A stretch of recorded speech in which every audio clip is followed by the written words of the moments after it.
ការមិនធ្វើដាតែលេងមិនសំញែងសល់ប្រាក់លៀនដំរីក៏មានស្រែក៏មានណានាងណាអូនអើយមកពីនេះធ្លាក់ដល់អាយអស់ប៉ុន្មានក៏ហ៊ានចំណាយព្រោះតែគ្រូឲ្យបំនាយបេះសំពីបងប្រាថ្នាជួបជីវ៉ាកែតងវងមកជិះដំរីលេងនឹងបងណានាងណា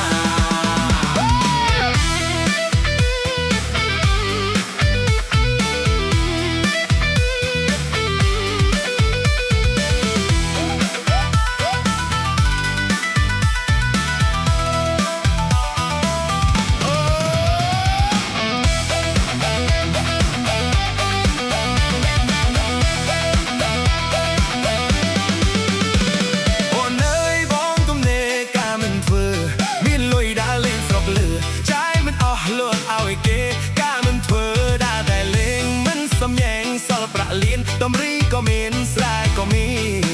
នណានាងណាអូនអើយមកពីនេះធ្លាក់ដល់អាយអស់ប៉ុន្មានក៏ហ៊ានចំណាយព្រោះតែគ្រូឲ្យទំនាយពេកសំពីបងប្រាថ្នាជួបជីវ៉ាកែវតងបងមកជិះដំរីលេងនឹងបងណានាងណា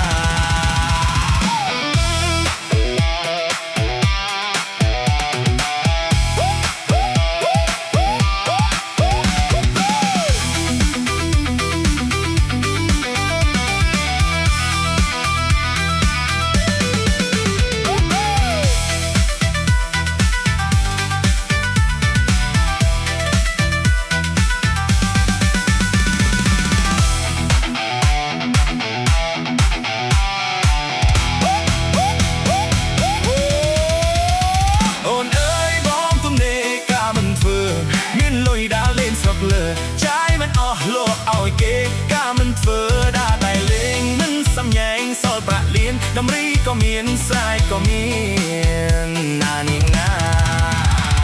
អូនអើយមកពីងាយធ្លាក់ដល់អាយអស់ប៉ុន្មានក៏ហ៊ានចំណាយព្រោះតែគ្រូឲ្យទំនាយពេកសំពីបងប្រាថ្នាជួបជីវ៉ាកែវតងបងមកជិះដំរីលេងនឹងប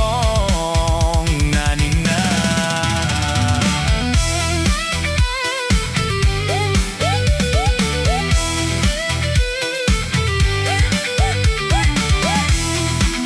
ជិះដំរីលេងនឹងបងជិះដំរីលេងនឹងបងជិះដំរីលេងនឹងបង